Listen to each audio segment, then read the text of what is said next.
நரி வருது, கிரி வருதுன்னு சொல்லிட்டு காலையில போனான் மனுஷன் என்ன ஆள காணோம். சோறு செஞ்சு வச்சுக்கிறான் சாப்பிடணுன்னுக்குதப்ப. அம்மா ஆண்டவனே வயசான காலத்தில் எந்திரிச்சு கூட முடியல. என் நடக்கவும் முடியல. எங்கே சோறு சாப்பிடாம இந்த மனுஷன் எங்கே போனான்னு தெரியலையே. ஏனுங்க சோறு சாப்பிட்டு போய் நிறைய வரட்டுங்க. வாங்க வாங்க. எங்கே போனாரு மனுஷன்? இந்த பசங்க வேற ரொம்ப வால்தனம் பண்ணிட்டு இருக்குதுங்க. என்ன பண்ணுறதுன்னு தெரியலையே. ஏனுங்க இவ வேற நிறைய வரட்டலான்னு வந்தா வாங்கோ வாங்கோன்னு கூப்பிட்டுட்டு இருப்பா சோறு சாப்பிட்றதுக்கு.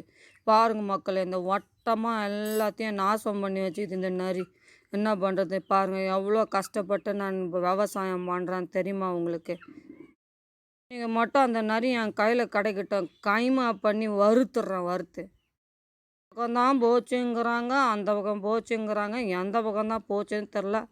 பக்கத்து வீட்டில் கேட்டால் சிரிக்கிறாங்க. ஏய், என் கையில் மட்டும் அது கிடைக்கட்டும் மவனே, இன்னைக்கு அதுக்கு இருக்குது. இரு இரு நிறையாச்சா கிரியாச்சா வெளிதொல்ல வேற தாங்க முடியல. நிலத்தையே நாசம் பண்ணுது. நான் என்னத்தான் பண்ணுறது? பூச்சியை துரத்துவேனா, எலியை துரத்துவேனா? இந்த பொம்பளை வர வீட்லேருந்து சோறு ஆயிடுத்து வாங்க வாங்கன்னு கூப்பிட்டு நேர்கிறான். என்னத்தான் பண்ணுறது? எவ்வளோ நலம் பாருங்க. எவ்வளோத்தையும் நான் எலிக்கிட்டேருந்து நரிக்கிட்டேருந்து காப்பாற்ற வேண்டியதாக இருக்குது. என்னதான் பண்ண?